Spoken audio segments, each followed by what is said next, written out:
Então, vamos abrir lá em Êxodo, capítulo 32. Êxodo, capítulo 32.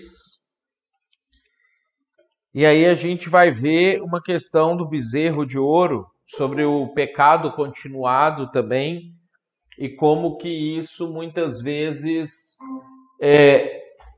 demonstra que a falta de compreensão, a falta do entendimento a respeito de Deus e das coisas de Deus acaba muitas vezes atrapalhando, não só no momento que a coisa aconteceu, mas isso às vezes vai ficar anos, décadas, séculos, milênios, talvez até para sempre, né? Esse aqui vai ser um exemplo disso, e esse é um desses textos também que às vezes a gente confunde, a gente perde algumas coisas que estão nele por conta de uma leitura viciada que a gente tem. Então, Êxodo, capítulo 32, o versículo 1. O que aconteceu antes aqui? A gente lembra na semana passada que Moisés tinha subido e descido o monte lá várias vezes e o povo começou a não querer mais ir, falou, não, vai você, Moisés, a gente não quer falar com Deus diretamente, então você fala e traz para nós a mensagem do que ele quer. E aí então isso começou a acontecer. E aí Deus mandou Moisés subir no monte, que Deus iria dar as tábuas dos 10 mandamentos para Moisés. Então aquilo que Deus tinha falado para o pessoal lá no capítulo 20, a viva voz, como a gente viu, agora Deus então iria escrever com o próprio dedo dele em 2 tábuas de pedra, e isso serviria para que eles então carregassem as próprias palavras de Deus, como que eles iriam conviver com isso. Moisés subiu no monte, ele ficou 40 dias lá em cima do monte, e aí o povo lá embaixo começou a achar que Moisés tinha morrido e que eles precisavam seguir a viagem sem Moisés. Então eles precisavam dar um jeito de se relacionar com Deus sem o Moisés. Então, olha que interessante. No primeiro momento, então, Deus pediu para que todos fossem sacerdotes. Ele não queria que o Moisés fosse só o intermediário, mas que Deus pudesse estar presente com todo mundo. Eles não quiseram. Mas aí depois, quando Moisés some, eles passam a querer. Só que ao invés deles adorarem a Deus como Deus é, eles inventam uma forma de como eles achavam que Deus seria. E aí é essa passagem aqui, ó, a partir do capítulo 32, a partir do versículo 1, que fala assim, ó: Mas vendo o povo que Moisés tardava em descer do monte, acercou-se de Arão e lhe disse: Levanta-te, faze-nos deuses que vão adiante de nós, pois quanto a esse Moisés, o homem que nos tirou do Egito, não sabemos o que lhe terá sucedido. Uma coisa importante dessa passagem é que aonde na nossa Bíblia, em português, às vezes está escrito deuses, na revista atualizada, por exemplo, está escrito deuses, a expressão hebraica é a palavra Elohim.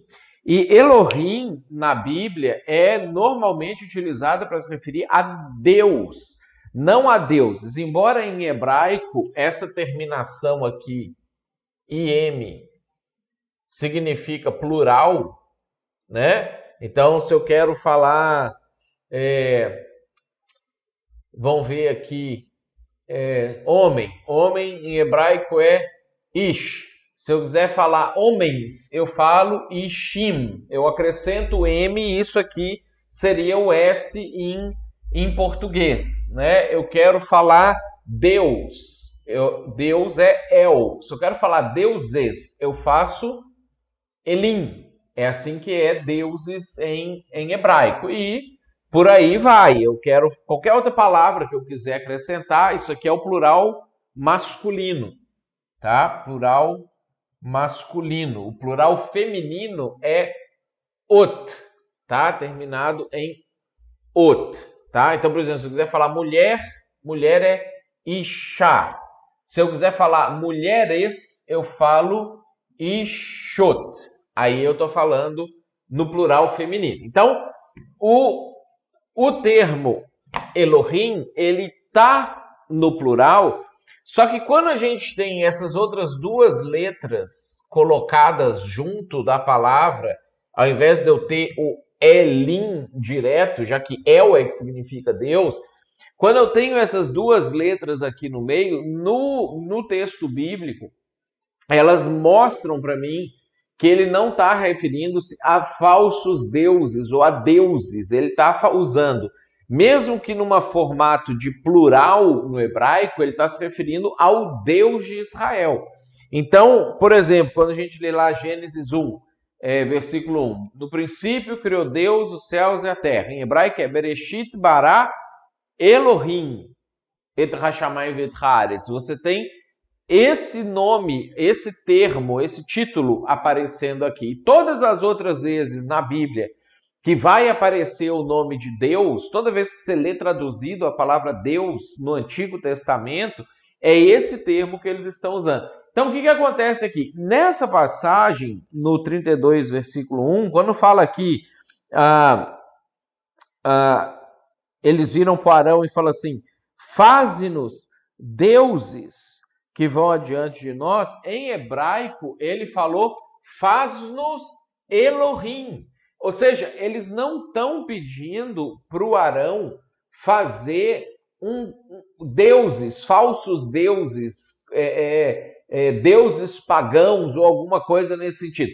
Eles queriam o Deus que apareceu para eles lá no capítulo 20, porque se você voltar lá no capítulo 20 do Êxodo, você vai ver que está escrito assim, ó, capítulo 20, versículo 2. Eu sou o Senhor, então Deus aqui falou o nome próprio dele, né? O Jeová, Javé, aquelas 4 letras que a gente estudou na aula passada. Então, eu sou o YHWH, teu Elohim, que te tirei da terra do Egito, da casa da servidão. Então, quando aqui no capítulo 32 ele fala assim, faze-nos Elohim que vão adiante de nós, ele está se referindo àquele Deus que tinha aparecido e falado com eles do monte. Tá? Então não eram que eles estavam procurando falsos deuses. Eles queriam uma imagem de escultura do Deus que tinha falado com eles. Só que como o povo não tinha visto Deus, como eles não tinham estado fisicamente com Deus naquele momento, na cabeça deles, as figuras que eles tinham de divindades no Egito eram figuras de animais. Eles tinham na mente deles a ideia de que você pega ali Osíris, Anubis, os deuses egípcios de maneira geral, eles são uma águia, um cachorro, um chacal, um crocodilo. Eles eram animais que tinham um corpinho de ser humano até uma certa parte e dali em diante eles tinham uma parte de animal, uma cabeça de animal. Essa era a figura que eles tinham na cabeça deles a respeito de como deuses eram. Então, quando eles foram fazer o Deus deles, eles, na cabeça deles, pensaram assim, não, deve ser um bezerro, que deve ter dali em diante, na parte de cima do corpo deles. A gente não sabe por que eles fizeram essa associação com o bezerro, se é pelo fato de que os próprios querubins tinham patas de bezerro, e isso ficou na cabeça deles que poderia ser aquele animal ser associado com Deus. A gente não sabe exatamente por quê. Mas aí, ó, eles viram para Arão e falaram assim, Arão, faz para a gente o Elohim, para a gente, então, seguir viagem, já que o Moisés sumiu. Talvez ele morreu. A gente não sabe o que sucedeu. Aí, disse-lhes Arão, tirai as argolas de ouro das orelhas de vossas mulheres, vossos filhos, vossas filhas, e trazei-las. Então, todo o povo tirou das orelhas as argolas e as trouxe a Arão. Este, recebendo-as das suas mãos, trabalhou o ouro com buril, fez um bezerro fundido. Então disseram, são estes, ó Israel, os teus deuses que te tiraram da terra do Egito. Em hebraico, tá? O Arão falou isso aqui, ó. Este é Elohim que te tirou da terra do Egito.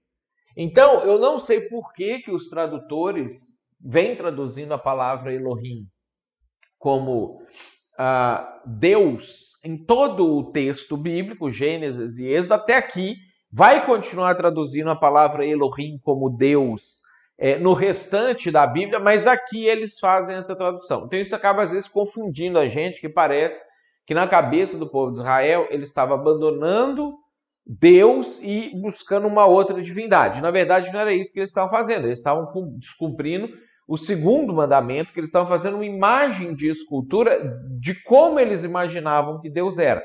E aí, obviamente, a gente tem toda uma implicação que a idolatria tem nesse sentido, de que você limita Deus, você começa a construir um Deus conforme a sua imaginação, conforme a sua crença, conforme aquilo que você acha que é e não conforme o que é de verdade. Aí tem N implicações que isso vai passar a ter, vai passar a acontecer. Então, o Arão faz esse bezerro e fala para eles: esse é Israel, o seu Elohim, o seu Deus, que te tirou da terra do Egito. Arão, vendo isso, edificou um altar diante deles, apregoando, disse: amanhã será festa ao Senhor. Olha só que interessante. Arão usa aqui o nome próprio de Deus. Ele pega aqui e ele fala: amanhã nós vamos fazer uma festa para ele,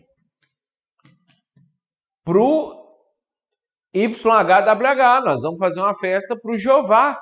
Então, o tempo inteiro na mente deles, eles estão falando do Deus deles, eles não estão indo atrás de uma outra divindade. Aí o Arão, ele continua: no dia seguinte, madrugaram e ofereceram holocaustos, trouxeram ofertas pacíficas, o povo assentou-se para comer e beber e levantou-se para divertir. Então disse o Senhor, então aqui aparece essa palavra aqui de novo, lembra? A palavra Senhor com todas as letras maiúsculas significa isso aqui. Então disse o Senhor a Moisés: vai e desce, porque o teu povo que fizesse sair do Egito se corrompeu e depressa se desviou do caminho que lhe havia eu ordenado. Fez para si um bezerro fundido e o adorou e lhe sacrificou e diz: é este Israel, teu Elohim, que te tirou da terra do Egito. E disse mais o Senhor a Moisés: eu tenho visto esse povo, e eis que é povo de dura serviço. Agora, pois, deixa-me para que se acenda contra eles o meu furor e os consumo, de ti farei uma grande nação. Aí depois vai continuar. Então, o que acontece aqui?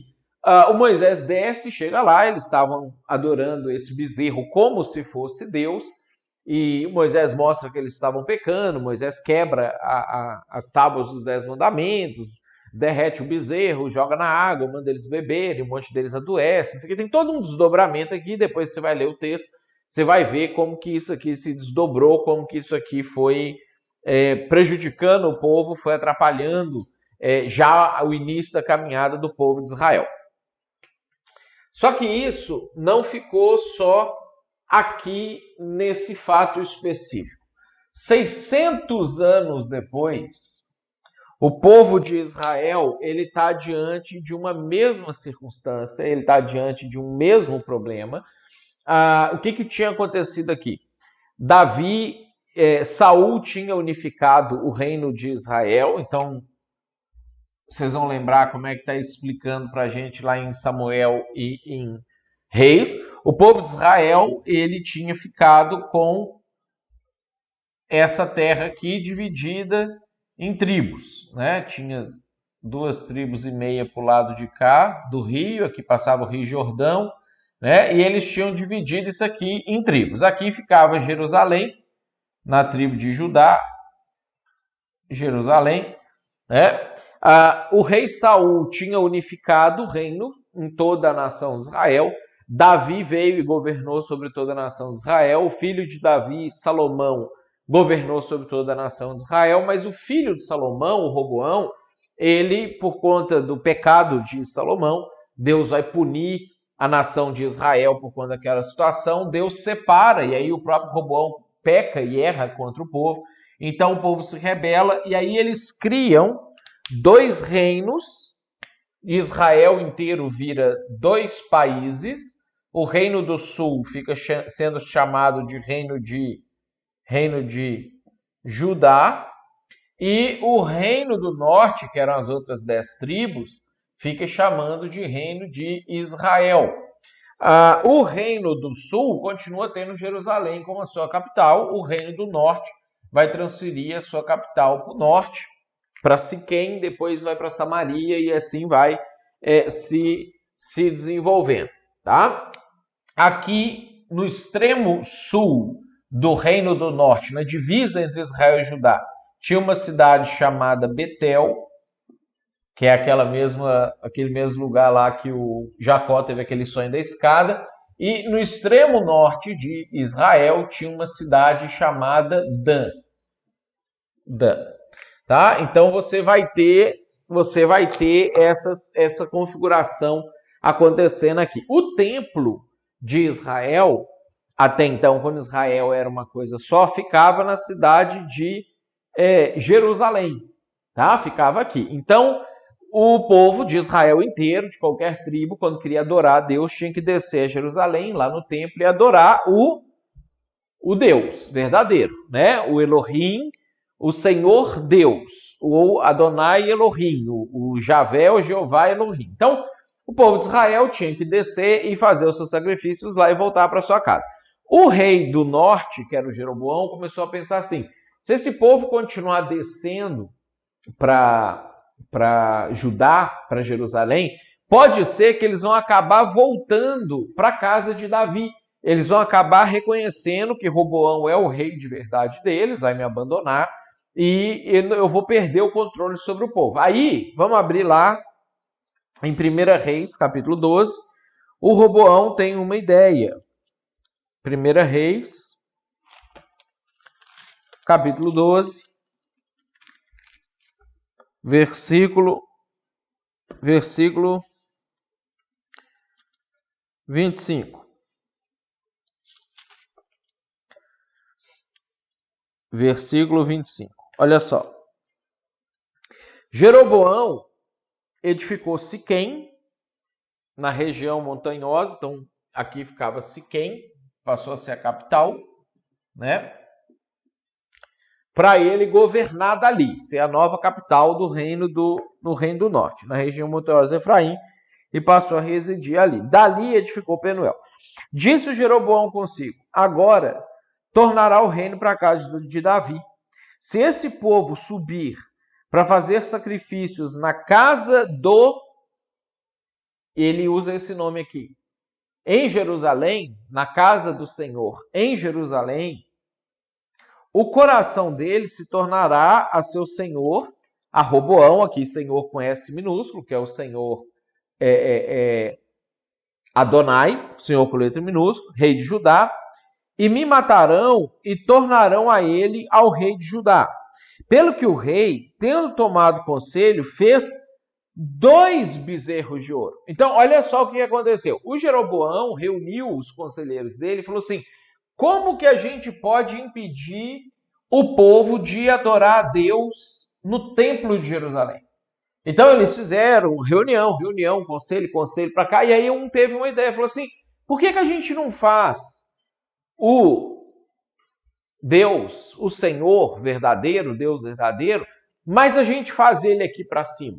Ah, mas como é que nós vamos fazer ele? Não, lembra, quando Arão fez há 600 anos atrás, ele era um bezerro. Então, vamos fazer um bezerro de ouro. Então, ele retoma esse pecado do Arão aqui, dentro da percepção errada que eles tinham a respeito de quem Deus era. E aí ele faz aqui, ó, versículo 28.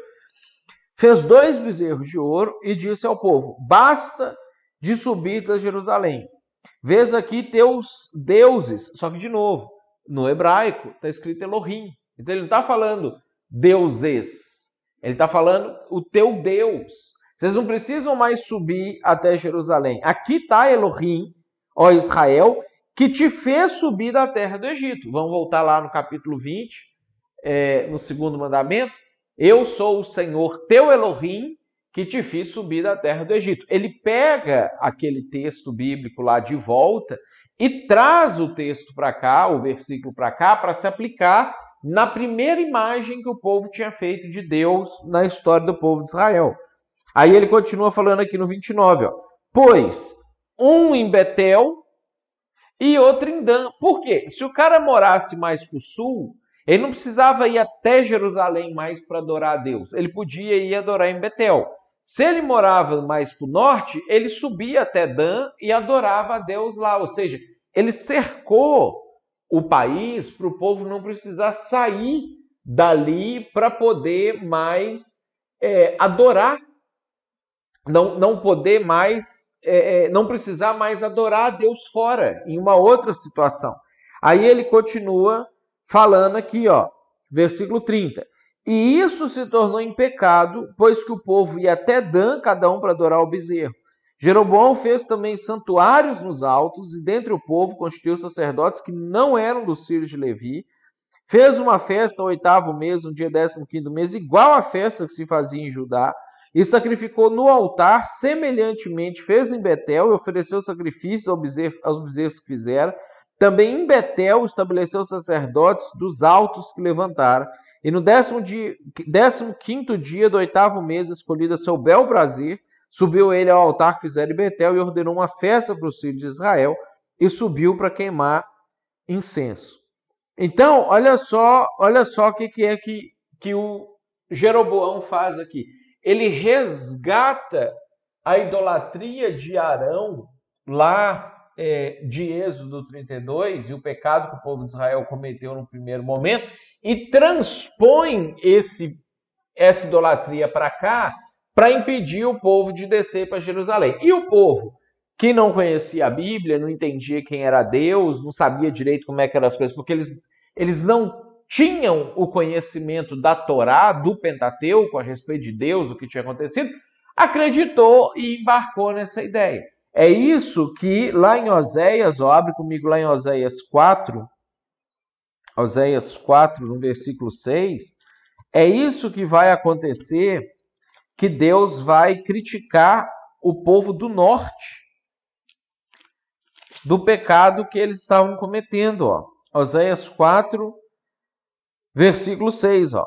O meu povo, ele está sendo destruído porque lhe falta conhecimento. Porque tu, sacerdote, rejeitaste o conhecimento, também eu te rejeitarei para que não sejas sacerdote diante de mim, visto que te esqueceste da lei do teu Deus, ou da Torá do teu Deus, eu também me esquecerei dos teus filhos. Então, o que eles estavam fazendo nessa circunstância aqui, dentro do interesse, obviamente, de Jeroboão, é um resgate desse pecado aqui atrás. Quando que isso vai ser resolvido? 900 anos, 800 anos depois disso aqui, a gente tem lá em João, capítulo 4, a conversa de Jesus com a mulher samaritana sobre esse tema. A mulher questiona Jesus e fala assim, os judeus dizem que é em Jerusalém que deve adorar, mas nossos pais adoram nesse monte. Onde que é que nós temos que adorar? Aí Jesus fala assim, o jeito certo era lá, a salvação vem dos judeus, mas vem a hora que não é nem nesse monte, nem lá, Deus procura aqueles que vão adorar Ele em espírito e em verdade. E aí Deus, então, Jesus, ele retoma essa temática para poder corrigir. O Cleito fez uma pergunta interessante aqui, Capítulo 24, versículo 9 e 10, diz que Arão viu Deus de Israel. O que aconteceu que depois ele constrói um bezerro de ouro? Se ele viu mesmo o Senhor de perto, lembra que quando eles enxergam o Senhor, eles veem o Senhor, eles não conseguem ver a face de Deus. Porque Deus, ele preservou a sua face. O próprio Moisés chega a pedir para Deus, me mostra a sua face, eu quero ver o seu rosto. E Deus fala, não, meu rosto você não vai ver, porque nenhum homem vai ver o meu rosto e vai viver. Então, o próprio o Arão, quando ele vê Deus, ele enxerga Deus, braços, pernas, alguma coisa assim, mas ele não enxerga o rosto de Deus. E aí, se você jogar no Google aí, você vê, por exemplo, assim, deuses egípcios. Você vai ver que todos os deuses egípcios, eles têm perna de ser humano, braço de ser humano, cabeça de animal.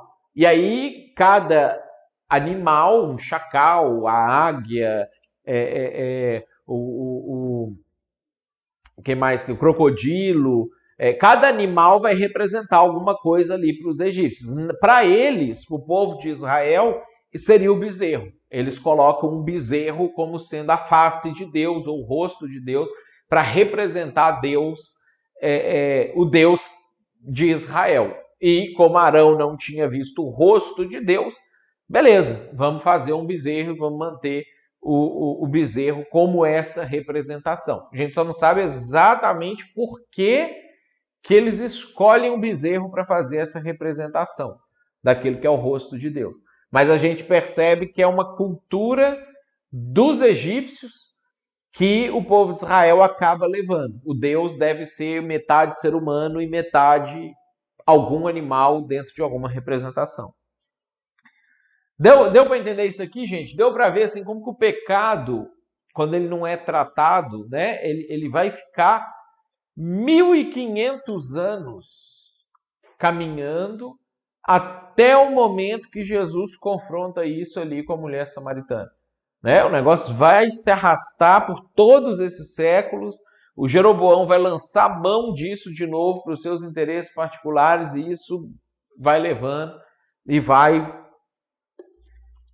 se arrastando. Tranquilo? Mais alguma pergunta? E se você gostou dessa resposta e quiser estudar com a gente, acessa aqui embaixo o link para você poder estudar junto com a gente, fazer o nosso seminário. Vai ser um prazer ter você junto com a gente.